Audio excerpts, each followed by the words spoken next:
our brain is for the most part, the energy is there.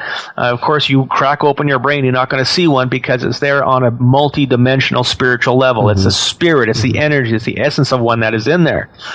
So we're all born with this.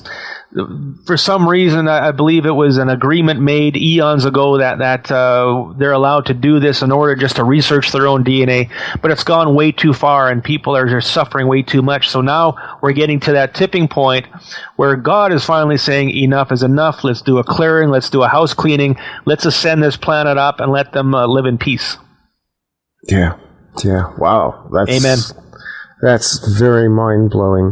What type of symptoms would people present that would lead you to believe that? Or is there certain types of physical outworkings that are clues to you? Or alternatively, when you go into a reading, do you go into it blank and simply let your dowsing tell you what you're looking for? Well, what I'll do with a client is I'll just get some basic symptoms from them. What concerns they have, what symptoms they have, and then we'll use that as a focus. If you make a focus out of the appointment, it gets you there a lot quicker. Of course, if I just douse blindly, it would lead me to certain problems, but it may not get to the concerns of the client. And there, 9 times out of 10, there generally is some type of consciousness that is there that is not of their own, whether it's a poltergeist, whether it's an ET, whether it's a curse, whether it's some voodoo, whether it's something demonic or something planetary. Generally, you're going to find something like that within there. Now, a lot of the ETs, they do work hand in hand with the demonic, with Lucifer, with Satan, with the devil. They do work with them. There is a working agreement almost. Where there's one, there is another. And that kind of answers what I was going to ask you, because I was going to ask you if there was a distinction. A long time ago, I was involved with a church, and I got involved heavily in what was called deliverance ministry. And you go into this stuff, and I don't think anything prepares you for it, but I saw some things and heard some things, and, quite frankly, I saw this stuff materialize in front of me. And it felt oddly similar to alien contact experiences. So is the distinction between them specific, or can we just say that there's overlaps along the way? There is some types of overlaps, but what I like to do is get as specific as I can. If I just say clear out ET, well, what if that consciousness doesn't consider itself ET? Then it doesn't have to leave your body. So I do get very specific. I do get down. Is it primal reptilian? Is it reptilian? Is it zeta reticuli? Is it a tall gray? Is it a short gray? There's all these different aspects of species that you have to consider. The more precise you get, the deeper you go, and the better result the client is going to get. So you get actual visual pictures of these entities, or do you just have a knowing? It's more of just a knowing. 100%, or let's say 99% of all my work is done through the pendulum. That is my medium. That is my ears. That is my eyes. That is my intuition right there. And it'll even spell out sentences on a letter chart exactly what I need to know and how to do things, how to remove it properly. There are a lot of people who can see things, who can smell things and taste things and sense things. Whereas myself, if I had all those senses, it would probably drive me off the Slaw-Rebchuk Bridge at minus 30 just to get away from it all, because it would drive you crazy. There's a lot of people who are considered schizophrenic because they hear all these voices, but it's their spirit guides all yelling at them at once, and the guy can't catch a break. So he doesn't know what it is. He's hearing voices, and we don't know exactly what we know what it is, but he doesn't. So the community labels him as schizophrenic.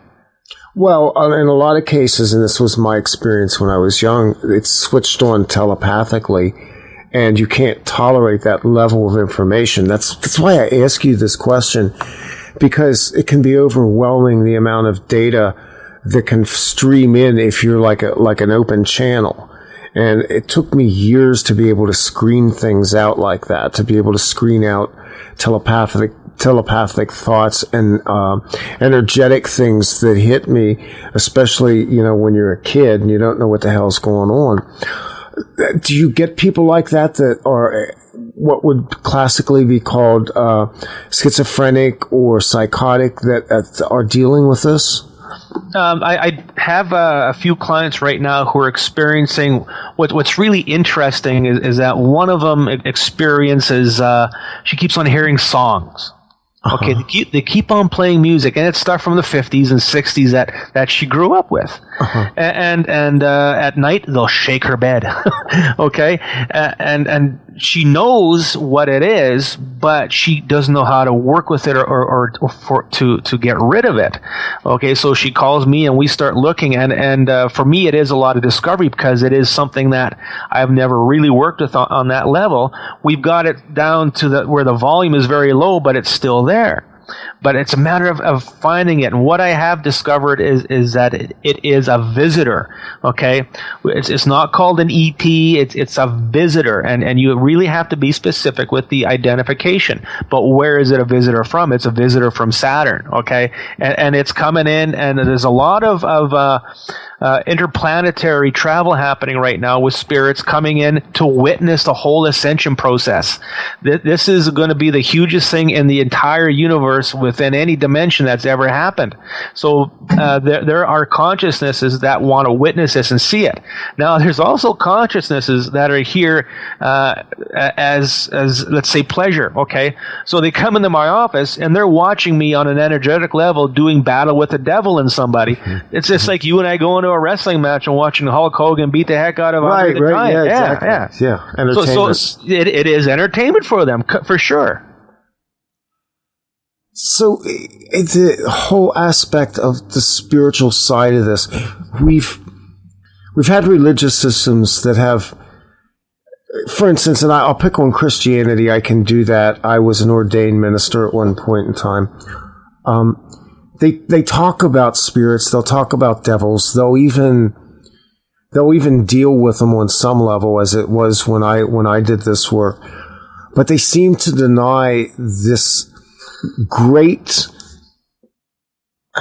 period of time that we're in now, where things are just wide open and there's just like all of this stuff, and yet we've got so many different types of entities coming at us.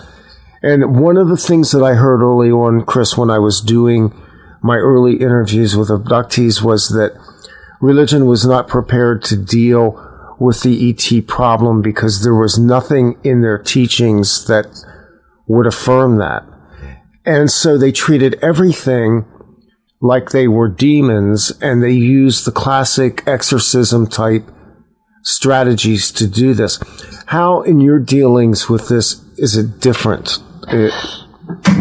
Well, I have dealt with the occult. I have actually done exorcisms over the phone. 11-year-old boy, and he exhibits all of these different traits of walking sideways, and all of a sudden he will just stop in his tracks and start mumbling something in somebody else's voice. His mom calls me and says, "Excuse me, Chris, but my son is demon possessed. Can you help him?" So I started working on him, and I started removing the Antichrist. I started moving Lucifer, the devil, Beelzebub, Incubus, all of these big name dark forces, and sure enough, the kid starts writhing on the ground and growling and hissing, and his eyes roll back in his head. He starts muttering something, and this actually happened. I heard it. Now, I've also done demonic removal on people in my office. For instance, a lady comes in and she's got a pain in her right, in her ascending colon for 20 years. They take out her gallbladder. They take out her uterus. They do all these operations. Nothing helped. She came in and I did some dowsing. I says, "Oh, you've got Lucifer in there." She looks at me and goes, "What?" I says, "Just humor me for a second." So I went and removed Lucifer from her ascending colon, and I just said the words, "Remove Lucifer." And all of a sudden, the pain went from the right side to her left side. She looked at me and says, "What just happened? That pain moved. It's been there for 20 years. What'd you do?" I says, "The game is afoot. We're chasing Lucifer." So then I chased him around her body a little bit, and then I kicked him out. I got rid of him. I wore him down, and her pain went away for good. It was completely gone. So the whole demonic aspect of that identification of that entity, what was Lucifer? Okay, when you go into the ET aspect, same thing. Identify it, move it out. It's just stinking energy. My God, it's like we're a high-rise apartment. We've got all this stuff going on in us. It's amazing. It is amazing in its own right, yeah. Does somebody have to invest a tremendous amount of belief in what you're doing for you to be successful? Does it work for you? Does it work against you, depending on the person's belief structure? Well, ultimately, if you're going to make an appointment to come see me, you're already open-minded enough, right. and you do know that these types of things exist on all these different levels. Nobody has ever hung up the phone on me and said, I'm out of here. Nobody's ever got up and left my office. People who come to see me, they trust me. When I do explain something that is sounding really crazy, I do it in a way that they can understand. I add a little bit of humor in there, and I make people feel comfortable about it. And I just say, humor me, let's move this out and see what happens. And they go, okay. But ultimately, even if you didn't have a belief system into it, it could still work. The only thing is you may not just recognize that it did work. You just might say, oh, it would have gone away on its own anyway. Mm-hmm. So for the most part, having an open mind is very important. If you weren't open-minded, you wouldn't be there anyway, so it doesn't really matter. Do you have people who oppose what you do? There are people who oppose what I do. I come from a strict Mennonite background. Okay. I live in a place where I have Amish and Mennonites all around me. I live very close to Lancaster County, Pennsylvania, the ground zero for Amish and Mennonites. So I'm very familiar. Yeah. Yeah. So I've got a lot of family. My mom was the youngest of 17 kids, so I've got lots of aunts and uncles. Wow. We just had a family reunion about 3 weeks ago, and I went there, and everybody's like, "Oh, Chris, so what are you doing with your life?" And I tell them, well, I do healing work. And they're like, "Oh, that must be wonderful." Then I start telling them, how I do it, and they look at me and go, "Oh, may God bless you." I says, "Yes, God blesses me every day." So I do get a lot of opposition. We've got friends that we go visit, my wife and I, and everybody loves to sit around and talk about their health problems. And I look at them and say, "Look, why don't you just come and try it? I can get rid of it." "No, that's okay. My doctor's taking care of me," as they hack up a lung. So the opposition, people will look at you a little funny, and they'll turn their head and keep their distance, but they don't know quite what to make of you, and that I just accept it for what it is, because I know there's always going to be somebody who doesn't quite understand it or doesn't quite agree with it. On the other side of that, how do you protect yourself? You're obviously doing hazardous duty here, dude. It's demons and ETs and devils and all the other subcategories of the underworld that nobody even wants to know about. So what do you do to keep Chris Kehler healthy and uninfested? Well, I consider myself fortunate with the energy that I do have around me that things aren't able to get into me that easy. Mm-hmm. Okay. Now, what's really ironic is probably a quarter of all my clientele are other healers. Oh, that's interesting. Wow. Yeah. I've got people who've been doing this work for 30, 40 years calling me and saying, help.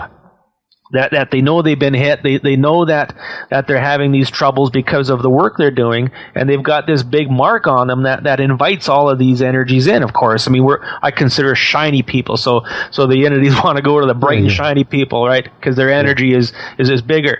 Now I'm able to heal myself on a large scale. I can't do absolutely everything, but my spirit guides will get my attention and say, "Hey, go into consciousness, and you have to find something in your chakra system right now," and I'll move it out and it's gone. So ultimately I can take care of myself. I'll just test myself every week or so and just make sure that there's nothing there and just clear myself out. Now the energy tools that I do use, my office is full of them, so the energy in my office is extremely high. It's very hard for a dark consciousness to really exist in there, so I feel I'm very well protected, and I do have some very good friends, colleagues, I call them, that do come visit me, and they help me out a little bit when I need it. Well, let's talk a little bit about some of the tools that